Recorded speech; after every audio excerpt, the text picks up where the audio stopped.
All right, well, if you haven't heard, the federal tax incentives for EVs, both new and used, is going away on September 30th. So if you're planning on buying a new EV, you might want to get there now to take advantage of the $7,500 tax credit. Also, if you're thinking of buying a used EV, now is definitely time to go out and look for one in order to take advantage of the $4,000 tax credit. Now, if you're looking to sell an EV, this is a really good time to do it because a lot of people know about the tax credit and they're thinking about buying a used EV. So if you want to sell your used one and go get a new one, now is a really good time to do it. We just did it a few months ago. We really weren't planning to sell our 2021 Model Y, but at the time, Tesla was offering a $2,000 loyalty credit for current Model Y owners that have a 2020 or 2021 model year. And we were originally told that we could get the discount and stack it on top of, at that time, the 1.99% promotional financing on a new Juniper Model Y. So after taking a quick test drive in the new Juniper Model Y, we decided to go ahead and order one. So let me go back and tell you the story of what happened with our EV transaction. We were told about a service called KeySavvy. We didn't know anything about it. We decided to go research it and ended up completing the deal through KeySavvy, selling our 2021 Model Y Tesla. Worked out great for the buyer, worked out great for me as a seller. They were able to get the tax credit even though they were buying from a private party like me. So let me share the story, and then in the process we'll tell you how KeySavvy worked and how you can take advantage of using it, especially if you're selling a Tesla. So after taking a quick test drive, decided to go ahead and order one. The first issue is what to do with our old Model Y. We really don't need two EVs. So before we bought the new one, we needed to figure out what to do with the old one. Easiest option was to trade it in with Tesla, so we tried that first. Initially, Tesla would only offer us $15,500 for our 2021 dual range Model Y with the optional third row seat. It did have higher mileage. I think it was like around 70,000 miles. We had financed this vehicle through Tesla when they were running a promotional rate back in 2021. We still had about 20,000 left on the vehicle and would be quote unquote upside down. So I decided to try it listed on Facebook Marketplace and see if it would sell there. Originally, I was only planning to list it for what I owed. Well, I must have priced it too low because within an hour I had received over 100 messages and people from over 100 miles away were wanting to drive up and buy it that same day. One of the first people to come and contact me ended up coming up that very day and wanted to buy the Tesla that afternoon. So I arranged for us to meet at the bank later that day. Meanwhile, I was getting a lot of messages, and almost half of them were asking me if I would do a deal through KeySavvy. And I was like, what the heck is KeySavvy? So went on, did some research, learned that it's like an escrow service. So it works with both the seller and the buyer to protect both parties.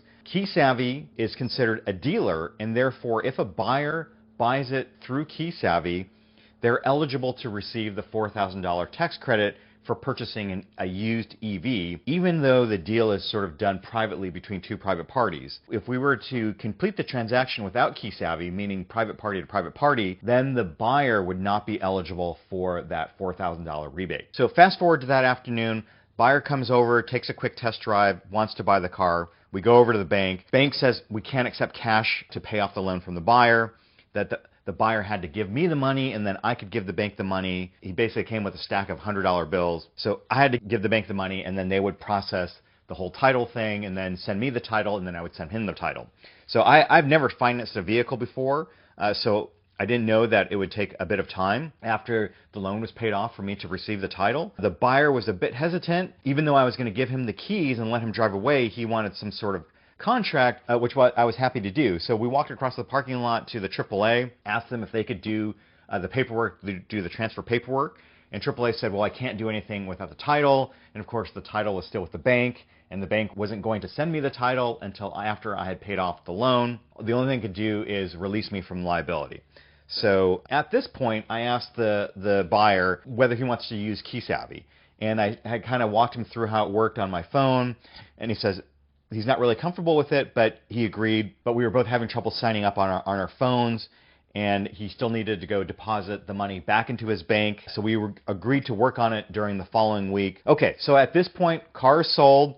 We go ahead and order the new Model Y Juniper. But when I looked at the order sheet, it wasn't showing the $2,000 loyalty credit. Everybody on YouTube was saying, oh, it shows up after you put down the deposit. So went ahead and did that. Then it still wasn't showing up. So called my salesperson that I dealt with at the local dealership, and they asked the sales manager, and it turns out you cannot stack the two promotions. So either you get the $2,000 loyalty credit by paying cash or leasing, or you finance it and you get the 1.99% promotional interest rate, but you can't get both. So originally when I did the math, if I was able to stack the $2,000 loyalty credit plus the $7,500 new federal EV tax credit, it would have really been no out-of-pocket expenses to me, so no out-of-pocket down payment. All I would have to do is just continue on making my monthly payments.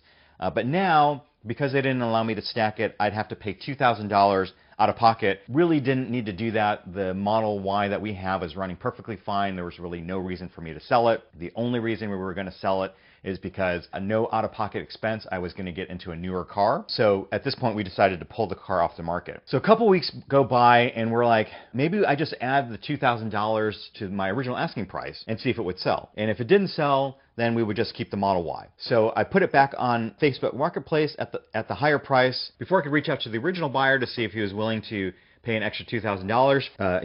He had purchased a 2022 Model Y had less miles, so he was good to go. I contacted a few other people who had expressed interest in the original, if the original deal fell through, but they said they were only interested at the original asking price. So I said, no problem. So went back on Facebook Marketplace at the higher price, extra $2,000 on top of the original asking price, and messages still started to come in. Not as many as the first time, but still lots of people reaching out, including a family that wanted to come by that evening, actually, and make sure all their kids could fit in the third row. We take it for a test drive. It goes well. They said they were going to go home and drive home and think about it, and by the time they got home, they had agreed to buy the car. During the test drive, I had asked them if they knew about KeySavvy, and they said, no, never heard of it. I kind of explained what KeySavvy does based on the research that I have done. Having not done an actual deal through KeySavvy, I told them, why don't you go ahead and do some research on it? And they said, sure. They're going to call KeySavvy in the following morning and ask some questions to get comfortable with the service. So the next day was Saturday. They went ahead and called KeySavvy, got all the information they needed, and we were both able to sign up for accounts. So once I added the car to my account, I forwarded a link to purchase it. So in order for them to qualify for the EV tax credit, the purchase price and KeySavvy's fees have to all be under the $25,000 threshold. So KeySavvy charges the buyer $99, they charge the seller $99, and then if the vehicle is financed, it's an extra $99. So all in, it's $300 to complete the deal. So once that was done, the buyer was able to purchase the car. I got an alert that I needed to enter in my bank information.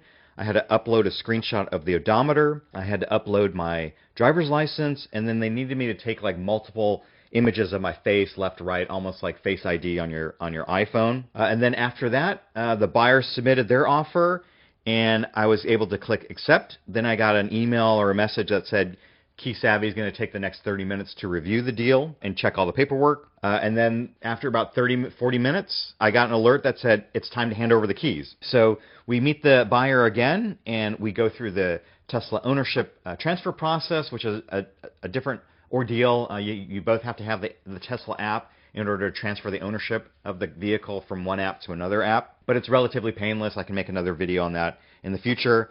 I went ahead and set the car back to factory settings, removed my phone key from the car, and transferred the ownership. Once the car shows up on their phone, the buyer then goes back onto the KeySavvy app and clicks confirm that they've received the car to transfer it, and then they release the funds. Again, it's like an escrow service. So at this point, I guess the buyer had already submitted funds to KeySavvy, and once the loan was paid off, the remaining balance gets transferred to my bank. So by the time I got home, the money was already in my bank. So I had checked with the buyer. They said the experience was super easy. So currently waiting for the bank to send me the title, and then KeySavvy has some documents for me to sign, and once they forward me everything, then it goes to the new buyers. So super easy. From what I've seen, other YouTubers didn't have quite the same smooth experience that I did, but they had their title in hand, so they had purchased the vehicle. It wasn't financed through a bank, and then KeySavvy would hold on to their funds until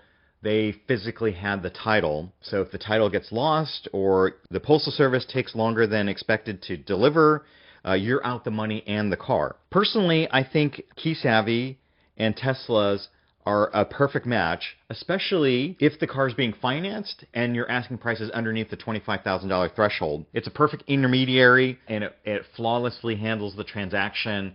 The buyer gets the tax credit. You get paid very, very quickly. I'm not sure if I'm going to be buying or selling another used car, but I would definitely consider KeySavvy for doing that in the future. Okay, quick update. So I actually never got the title. KeySavvy sent me some DMV paperwork, and what happened was the bank sent the title directly to KeySavvy, and then KeySavvy handles it from there. So I actually never saw the title for my 2021 Tesla Model Y.